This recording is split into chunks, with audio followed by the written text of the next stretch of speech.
You have so many honorable mentions. No, I have 2. So knock her down to 2. We'll see.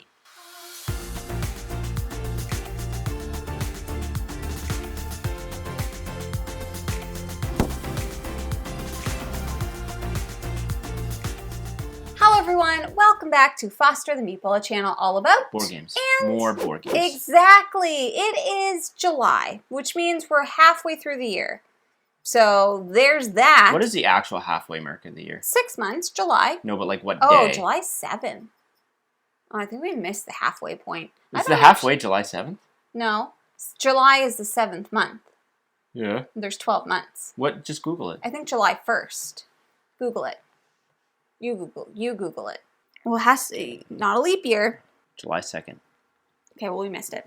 So we're a little bit past half. I was almost born. The exact halfway point. You were. That's crazy. And yet you weren't. This video is all about our favorite games that we have played so far in 2024, which just so happens to be the year that we are in. Okay, not 2024 releases, people. No. Just games that are new to us. New to us. In 2024. Exactly. Games that are new to us that we have played. So calm down, comment section. That we played. Me and Jeff have played them. Yes. In this year of 2024. So if there's a game on here and you're like, what about this game? Well, either we did. If you comment that, I know you just skipped. Yeah, that's true. And you're not even hearing this, but it's fine. Anyway, so Jeff and I each have a list of 10. They are not ranked. Are yours ranked? No. Mine are not ranked either. This was a very difficult list to make because we have already played. You're allowed to have 2 honorable mentions. So that's not fair. I have 10. That's the rule. I have 10 honorable mentions. Nope. That's too many. Fine. That's two lists. Fine. So we are going to have a couple honorable mentions. Would you like me to go first while you look? I would like you to go first with your honorable mentions, please. All right. My first honorable mention is an honorable mention because technically it's not out yet. Mm-hmm. And that is Roth from Chip Theory Games. Mm-hmm. We have played Roth on the channel. If you want to go check it out, you can find that. Roth is a area control game in the most simplistic way. You have these little cubes, these little cylinders that you're moving around on this board. The actions are very simple. It's beautiful, Manny Tremblay art. There's some asymmetry with the player powers, but effectively what you're trying to do is move around, control areas, and score victory points during your turn. Yes. That's it. It's very That's fun. the game. Very and fun. It's beautiful looking. Mm-hmm. What's your other honorable mention? I'm doing both of mine? Yeah, because just in case, I don't want to say the same one. My other honorable mention is I had a really hard time leaving this one. Is it Tinderblocks? It is not Tinderblocks. Oh, okay. I had a really hard time not putting this one on the top 10, but I just couldn't do it. It is Leaping Lemmings. Leaping Lemmings from GMT. I think why it's so high is because I had zero expectations for that game. Yeah, that's fair. I saw it and was like, this is going to be nonsense. And then we played it, and I actually had a legit blast playing it. Yeah. That's a great game. I'm excited to bring it to cons and just be like, do you want to play something completely crazy? Weird. Something weird and you're probably never going to play it again? Let's do Leaping Lemmings. Yeah.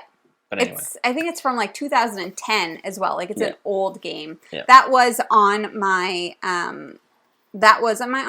honorable mention, so I won't mention that one. Oh, you got 2, so.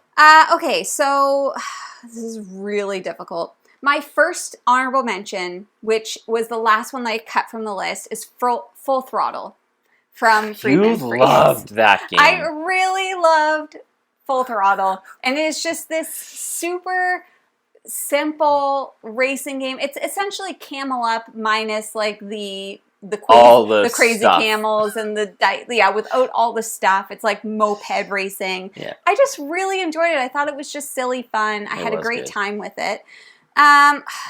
This is so impossible. I have so many. Listen, what's the point of doing a list if you have 20? Unbelievable. I know. My second one is going to be Search for Lost Species. And this one, I know, this was I'm just going by what I cut off of my list last, even though I have 10 honorable mentions that Jeff won't let me talk about. Search for Lost Species is a deduction style game where you are searching for the lost species. You're wandering around an island and you're getting clues and trying to figure out where a certain species is based on where everything else is. It's a great little solo puzzle. I have played it most often with Nick from the Brothers Murph, and we always have a great time when we're playing it, and I love it. And I just want to play it more. We need to get Search for Planet X so you can try that. Yes. I don't really, like, to be completely honest, I don't really have an interest. It's not a Jeff game. I think it would frustrate you. I don't think I have an interest in. I know that, like, people really, really love them, and I'm sure they're great games. I just know they're probably not for me. I don't really have an interest, but I think we should get Search for Planet X just so you can try it and see. Why not? I have a sneaking suspicion you'll like Lost Species more because I feel like the space theme's not going to connect with you. Mm-hmm. Jeff, what's your 10 game? All Remember, right. These are not ranked. They're not ranked, and some we've played super recently, so, I mean, take that for what it is. Some... Yeah, it's our list. Who cares? My first one is a theme I don't care about even remotely. I don't care about the theme one bit, which goes to prove that a game that has good mechanisms can still reign supreme, and that is Distilled. Why'd you hesitate? I didn't put it on my list. It's supposed to be on my list. That's another honorable mention because I forgot to put it on my list. Distilled is a resource engine builder game where you're building and trying to produce alcohol. Mm-hmm. And you're doing that through unique card play and ingredient collection, and it's so thematic. Like, I had to ask some friends about how the theme blends with the mechanisms of the game, because in the game, when you have your stack of, you'll like basically have your stack of ingredients in order to produce a alcohol type, and there's a bunch of different alcohol types that you can produce in this game. I'm not going to get into it, but thematically, when you have your stack, you have to remove the top card and the bottom card.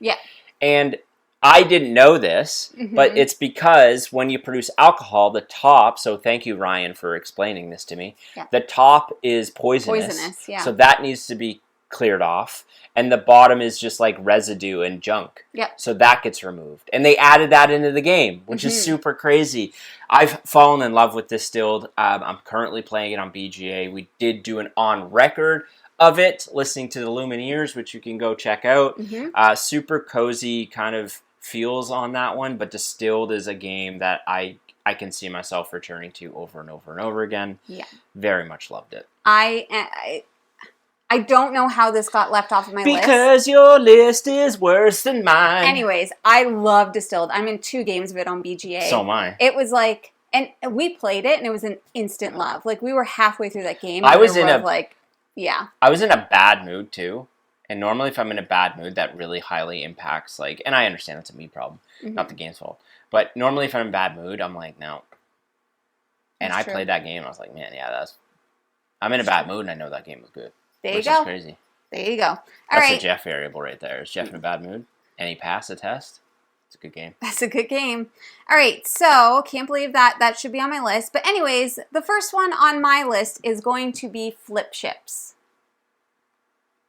Is that on your list? It wasn't. It was a consideration, but it wasn't. Ha! Crazy. Anyways, Flip Ships. Man. I know. Jeff, I had a short 20, and I wasn't allowed to talk about my short 20. 2024, I might have played objectively some of the best games. The best games I've played in the last, 3 years. It's just been a banger year. For a full spectrum of games. For sure. So, Flip Ships is an older game, and it is like a dexterity flicking game by Kane. Our boy Kane.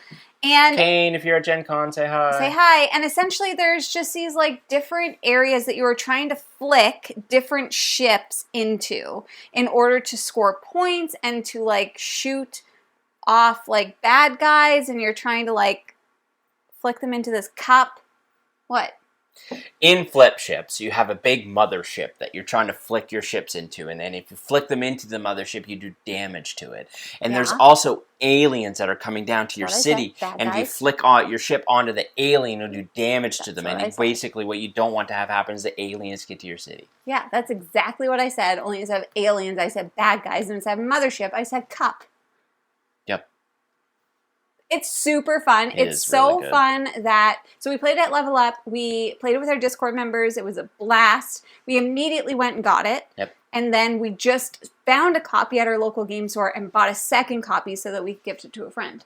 They already know we're gifting it to them, so you can tell them. To the Table Knots crew. We're going to gift it to the Table Knots crew. They'll love it. They're going to love it. We knew it, so we were like, we have to buy it because you can't... Sorry. Doolin will love it. Kenny will love it.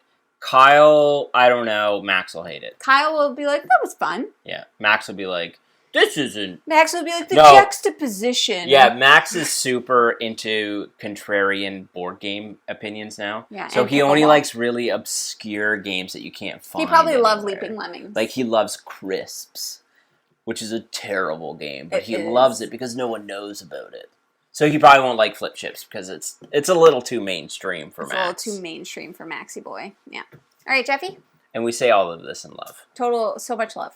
Next one up for me, I've wanted to play since we got into the hobby, and I finally got a chance to play it this year with Nick and Mike over at the Brothers Murph. Go check them out.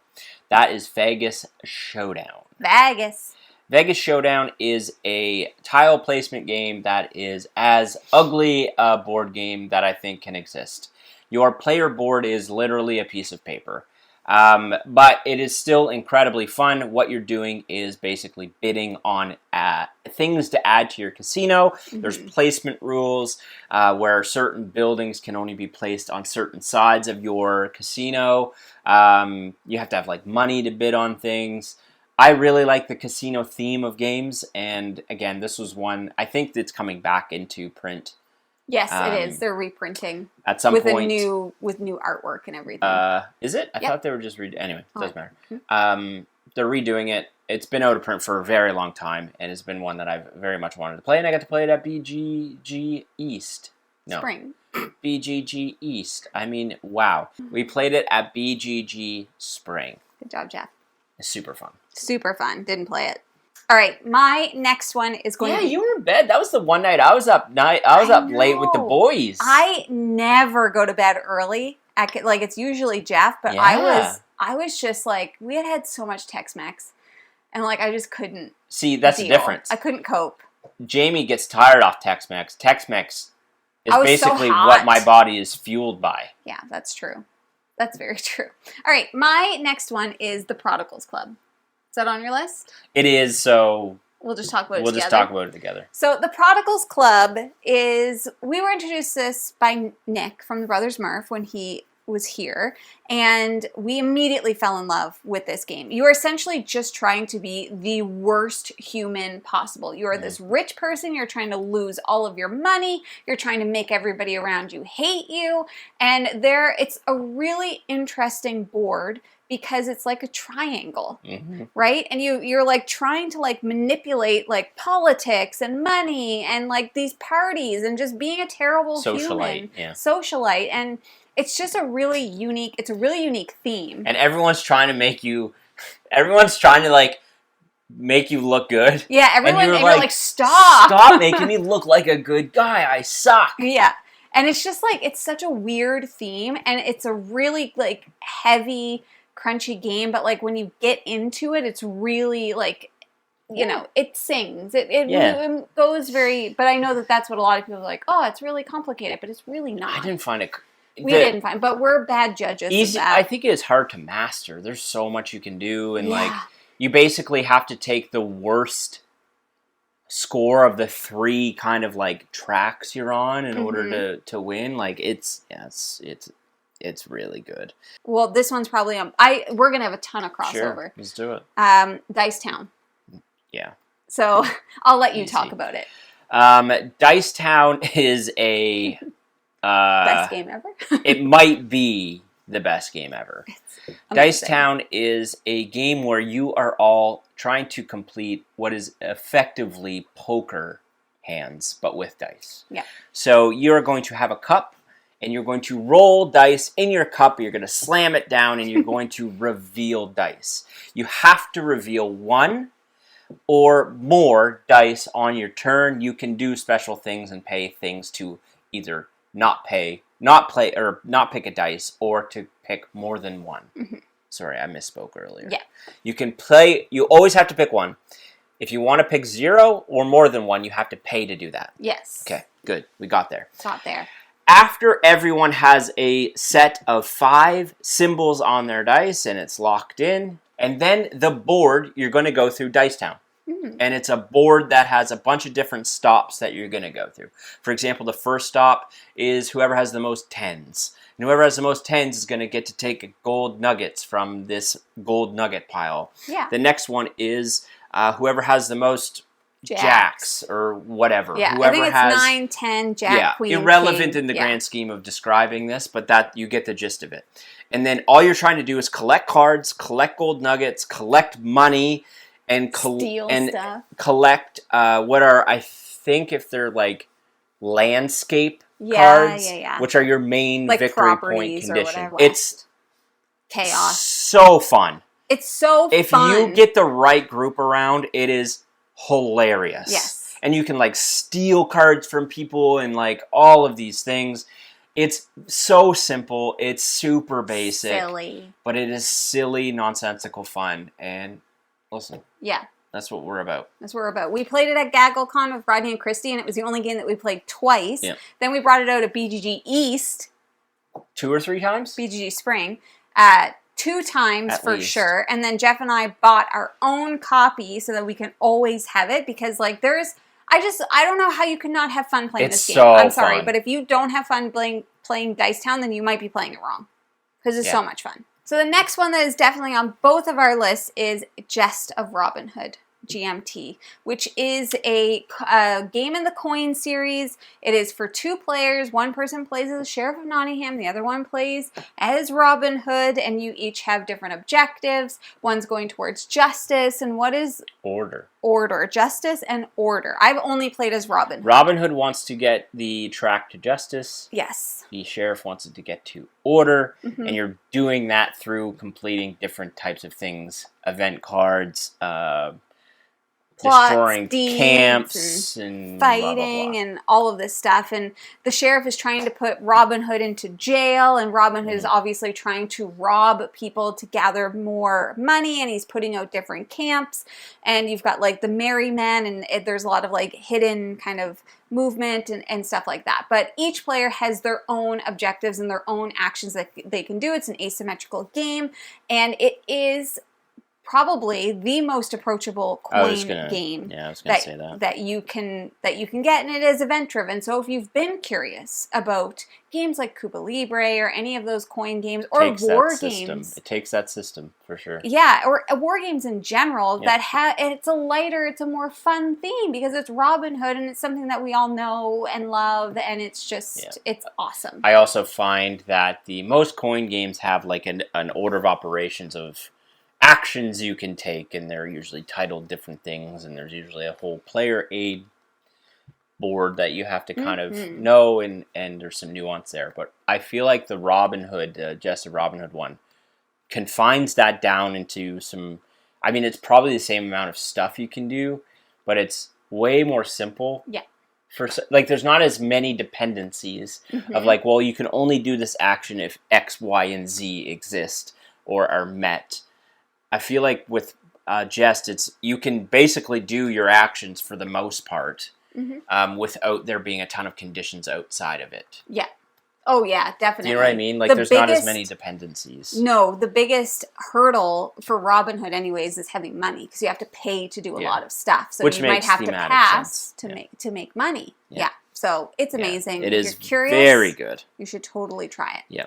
All right, my next one is going to be Raising Robots. Not on my list. Okay, that's shocking. So Raising Robots is this, first of all, it's freaking adorable. I knew it was going to be on my list. It is essentially you are raising robots. It's a very Kanban-y vibe where you are kind of going through like an order of operations. You are acting as like an inventor, so everybody will have an inventor card, and then you are building out different robots, and there's so many robots in this game that are adorable, and there's a bunch of different like paths and colors, and I'm explaining this horribly, but just know that it is a very like Kanban-y style game where like everything you do kind of makes sense, and there's an order to everything. So you're going to start here and then you have to go here, but if you haven't assigned cubes or cards or dice or something, then you can't do that action. You have to go to the next action. It might be gears.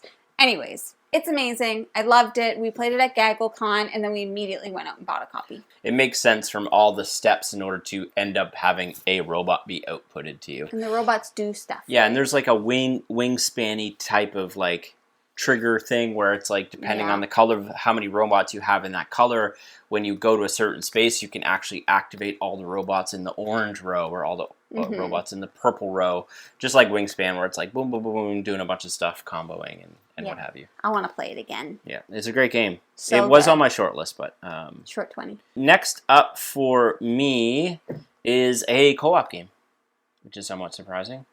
And it is Mechs vs. Minions. That's on my list too. Okay. Mechs vs. Minions is a programmatic campaign game where you are playing as mechs and you're trying to go around and achieve scenario-based objectives. It might be push this giant grenade ball around the arena and make it hit a certain location.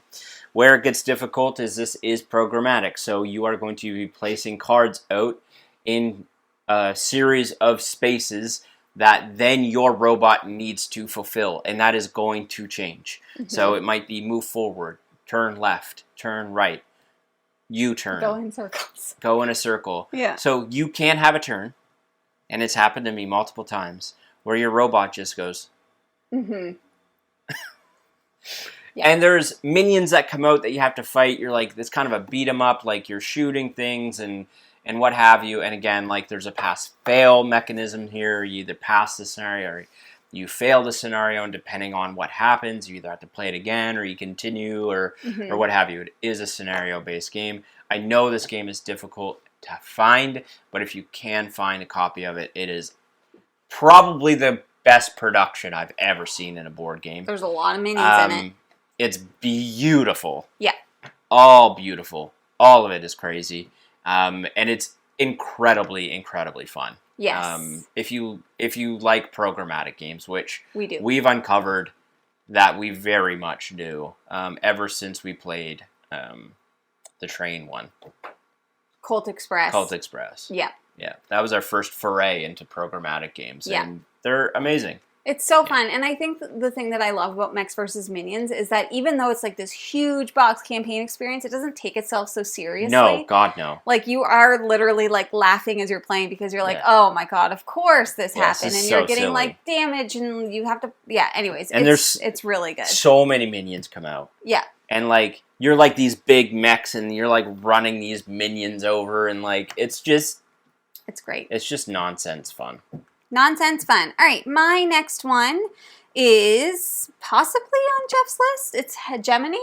Hegemony is on my list. Yeah, so Hegemony is a game that shocked God, me, that game's good. that I enjoyed it. This is an economic game where everybody is playing as it's an asymmetrical economic game where everybody is playing as a different class system, and you have your own objectives that you're trying to do. So you could be the working class where you have to go to work to make money, or you could be like corporate where you are running all of the different businesses and employing people, or you could be the government where you are like, you know, controlling things like healthcare and all of these different things. And it is a very heavy game, but it is so good. And honestly, like, I did not find the learn to be difficult. And no, it's one of those ones that I think is, I don't want to say easy to learn, but the complexity comes in the strategy of the game, not the learning of the game. Definitely. I am desperate to play this at a 4-player count because we've only played it at 2. Yeah. And I would just really like to play it with more players because it's a meaty game and it is a lot of fun. It's very good. Yeah.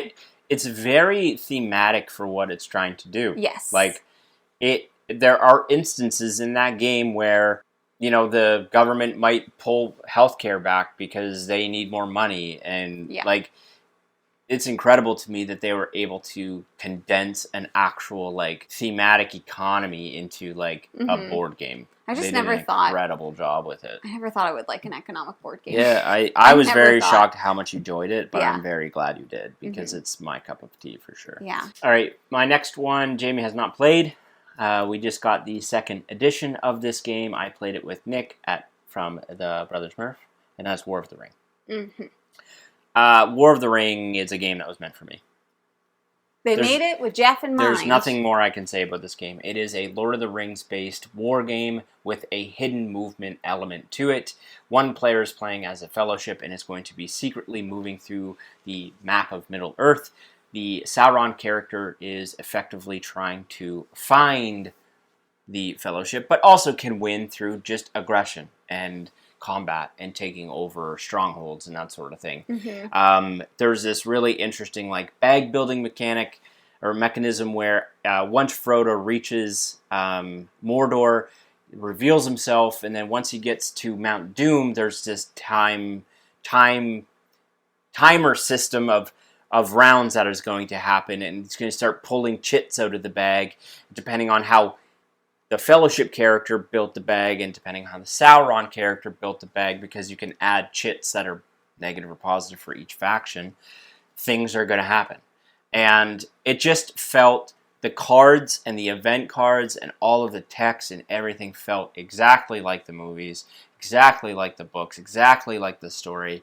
And it literally felt like playing Lord of the Rings in a board game form. I didn't learn it and teach it. I didn't find it overly complicated to get into it and learn it. That being said, I've played a lot of games, and I've played a lot of war games in particular. But I can't wait for us to play it. I can't wait to sit down and play it with you. I've actually been recently thinking about grabbing the rulebook, and so we can set up and play it, because I think you will also love it. Obviously. It is already one of my favorite games. Mm-hmm. No question. It's perfect in my opinion. I'm excited to try it. I have no opinion because I haven't played it. My next one is going to be Harmonies. No. So Harmonies has taken the world by storm. Yep. Okay, people love Harmonies, and it's sold out everywhere, and I can understand why. This is essentially it's like a little puzzle. You're building out different terrain types on a board, trying to create patterns environments to try and satisfy different animals. And then you could take an animal card, and if you create the pattern that they like, then you get to take a cube from the animal card and place it out. And then you can make multiple of those, because the more that you can create the habitat or environment that the animal likes, the more points you're going to be able to score. And you're going to continue doing that until the board has like 2 or less spaces available. And then you're also going to be scoring on top of the animals. You're going to be scoring each type of tile that you're placing out. So like rivers or buildings or trees or whatever. And it is just, it's so beautiful. It's a nice little puzzle. It is just fun. I love it. It's on BGA finally. I've been waiting for it to be on BGA, and we've been playing it on there, but it's great. You can play it solo, you can play it with friends, whatever you want to do. Perfect game to have a little coffee, play it. It's beautiful. I love it. I also very much love Harmonies. Of all the nature games that have come out, and like the evolution of that like theme, there's 2 that I think have kind of like risen to the cream of the crop, in my opinion. People are always going to love Cascadia, and I understand why people love Cascadia, and I'm not. This isn't a knock. But my 2, I think, favorites are Harmonies and Life of the Amazonia. And I lean Harmonies only because it's smaller and easier to set up and easier to just get played. Life of the Amazonia is just bigger, it's more robust, there's more going on. But Harmonies is like, they nailed that whole like nature theme building out environments thing. Yeah. Which a lot of them all share. Like Cascadia has it, Life of the Amazonia has it. I'm probably failing on some of the other ones. A bunch of other ones have it. But of those like environment building games, Harmonies was top notch. Top notch. Yeah. This is a solo game. And one of the only solo games I've managed to actually sit and play through and enjoy without distraction and nonsense and what have you. And that's Halls of Hegra. Halls of Hegra, you are playing as Norwegian volunteers, basically trying to fortify and survive through an onslaught of German forces. It is a solitaire, solo-only experience where you are going to be taking a bunch of action selection spaces and doing things to fight through waves of the Nazi advance. So there's an action space that allows you to dig through the snow, which is basically giving you upgrades to your building and making your action selections more valuable. You have artillery guns that you need to repair and then fire, and then there's patrol routes that are going through the resource areas that you actually have to send out runners to go get resources because you're surrounded by German forces. It's incredible. I very much want Jamie to play it. I know, I love it. I don't think Jamie would love the theme of it, but I think Jamie, from a mechanical standpoint, would adore it. I wish this game was more readily available for people to buy, because I do feel like solo gamers in particular would gush over this thing. It is so difficult. Oh my god, it is so hard to survive through all the onslaughts and the air raids and all of these things that are thrown at you in this game. It's so freaking good. You're playing this game and it feels so hopeless, but as you play through it and you get a couple little upgrades and you're like, maybe, and then it just inches a little bit further and it's like, maybe, and then you have this whole infirmary area and your people can get hurt, and there's, you have to put them in your infirmary, and if your infirmary fills up, like, your bad news bears, and like you're pulling recruit types out of the bag. It might be a perfect game. It might be a perfect game. High praise. I haven't played it yet, but I figure I will and again, love it. For those that don't watch a ton of our content, that's coming from a non-solo gamer. Yeah. I don't solo game very, very often, and I fell in love with this thing. Right. I want to play. My second to last one is going to be Operation Barclay, which is another war-themed game. Definitely love war games, apparently. Yeah. So this is a 2-player only game where one player is playing as, essentially it's like Axis and Allies, right? And it is a deduction game, so I can't remember which side is which, but one player knows information about the map, the other player is trying to find specific information. The Nazis are trying to find the... Yes, they're trying to find specific information across the map, the basis. And what's really interesting is this is another game where you're trying to build out a poker hand, which... There's been a lot of poker trick-taking things going on, yeah. Yeah, so I am all for it. You're trying to play out, like, you're trying to get these poker hands, but you're also using some of the cards for the actions that they have. You're drawing different cards, and you are essentially trying to, like, it's almost like a tug of war a little bit. It's like, well, I have this that's better than you, so I'm going to get to look at 3 things, but you have something, so you get to do this, but because I have this, and I get to do this, and it's going to kind of switch, throughout the game back and forth, like, as the powers in, like, a tug of war. And it was such an interesting game. It was, it played in, like, I don't know, maybe 45 minutes, and it was just, like, a really snappy, like, there was a heavy decision space, because you had to decide, like, oof, are these cards worth it for me to keep? Because you start with your own deck, but you can add in better cards if you get rid of some of your cards and all of this stuff.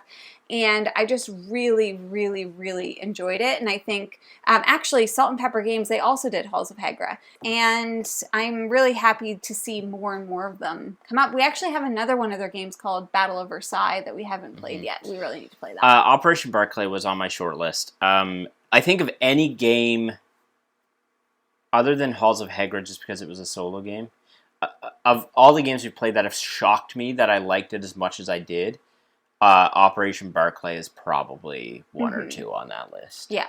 I did not expect, not for any other reason, just that I just saw it and was like, I don't know how I'll feel about this. Yeah. Usually I'm good. I've played enough games. I know designers, publishers, whatever, that I'm going to be like, yeah, I'm probably going to like this. That one was top notch. Yeah. Yeah. Really, so really good. All right, last one up for me, I'm assuming, is the last one for you. Yes. That is from Leader Games, and it is Arcs. Arcs is a space opera where you are trying to vie for control, power, over different conditions that are going to score you victory points. Ambitions.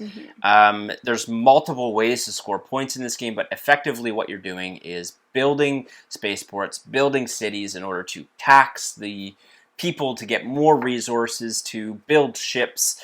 Those ships can move around this spaceport to attack your opponents, to raid their cities, steal their resources, and it's played through an interesting, unique system of card play where it's kind of trick-taking, but not really. So effectively, I might play a gray 3 as the lead card, and Jamie has a series of options that then she can follow. She can play a higher surpass. She can play a higher gray card, which is a surpass action, and then she's going to gain initiative, which is first player. She can flip her card over and take one action, but allows her to take the action of the lead suit.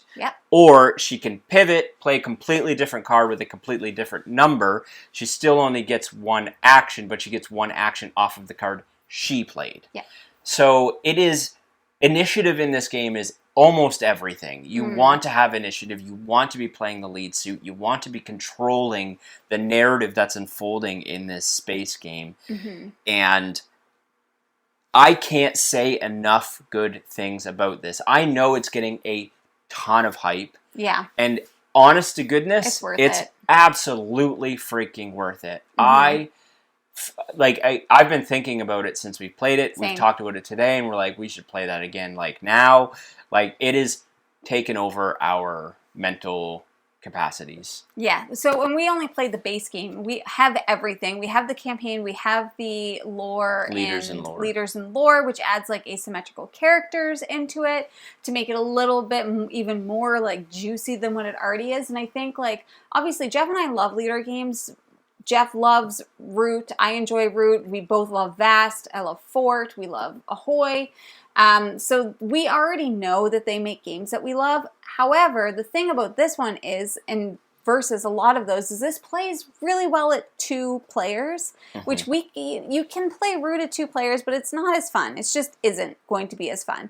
But this one, I was like, oh, like this is really good. And it was also like for as big and epic of a game as it was very easy to learn. Like everything you do is so straightforward. Like it's, you know, where the heaviness or whatever is going to come in is into that decision space and like trying to like get into the psyche and the head of your opponent to be like, what are they trying to do, and making sure that you're paying attention to what they're doing so that you can have an upper hand on them when those ambitions come up. But it's great. You know, Cole Worley is an excellent designer. Kyle Farron is an excellent artist. It just all came together perfectly. It is. Yeah. And I mean, essentially too, like just like Root, just like Bass, just like Ahoy, like these asymmetrical games, like what I like most about Arcs is like if you lose, it's one thing for you to be doing your thing and trying to, you know, achieve victory, but if you're not paying attention to what other people are doing, you're going to lose so quickly. Like Jamie and I were playing and I was effectively starting to see what she was doing, but I was a couple turns too late getting to her to stop her. And at the end, right before the game end, because each round is called a chapter and there's 5 chapters.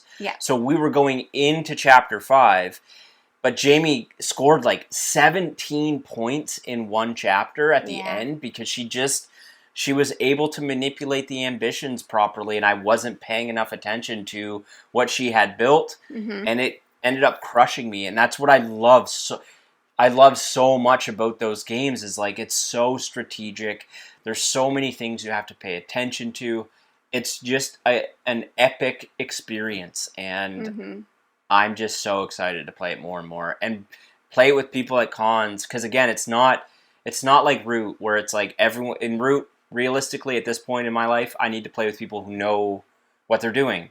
Arcs isn't that. You can play Arcs with someone that has never played Arcs. It's probably not going to go super well, but it doesn't have the same barrier of entry that, like, in my opinion, that Root and some of these other games do. So I'm really excited for more people to get into this because I also think it'll lead them down that leader path, which it just makes me more and more excited to play even like whirligig games like Molly House when that comes out and all of that stuff. I very much want to play John Company, but I don't know if I'll ever play it in my lifetime.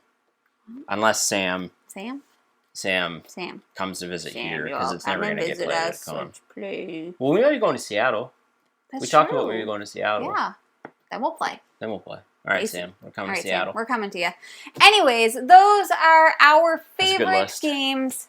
Yeah, we had a lot of crossover. No surprise, we play like 98.99% of games together. Top 10 games that we've played of this year. Let me just give you a glimpse at my short 20. No, but like, how many games did we play so far in 2024? Oh, I can tell you that. You know what I mean? Like 10 of our favorites of 2024. Like, I feel like that's 10 of hundreds. Let's see. So far for 2024, we have played 300 different games and 523 plays. Top 10 of 300. That's pretty good. Elite territory. I'm telling you now. Anyways, those are our favorite games of 2024 so far. We would love to know in the comments what has been your favorite game of 2024 so far. And if you'd like to take it a step further, you should join our Discord and chat more about all the fun games that you're playing, because pretty much every time that we set up and play a game, Jeff will take a picture and throw it in the Play Ya Shelves channel. Yep. So come join our Discord. It's a good time in there. We are also, we're going to be running a Kickstarter soon. So I just want to throw that out there. We mentioned it in a previous video. If it is ready for you to follow, I will put it in the links below. If not, the follow link will be coming soon. We're building a studio. It's going to be super fun. And thank you to our channel sponsors, Rathskellers, for always being in our corner and being amazing human beings who we need to send sour candy to. We got to do that. Stat. But that is everything that we have for you today. Now, if you're interested in buying board games like any of the many we mentioned today, you should first start by checking your friendly local gaming store. And for us, that is the Boardroom Game Cafe. Yes, and if you like what you see, please subscribe. We hope to see you again soon. And now we say goodbye. Goodbye. There it is.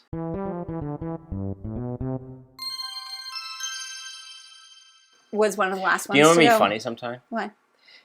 We do one of these lists, and like all of your honorable mentions just scroll down the screen, like, and screen credits, and there's like 100 of them. Yeah, every game that I played. Super fast. Yeah, every game that Here's my honorable mentions. BGG East. I'll do it one more time. Okay. I forgot. I just know I love it. What's the word I'm looking for? When you have like no chance. Oh, it feels impossible? No. I know what word you're trying to think of. I know what word you're trying to think of. And neither of us can think of it. I know what word you're trying to think of. It's like hopeless. Hopeless.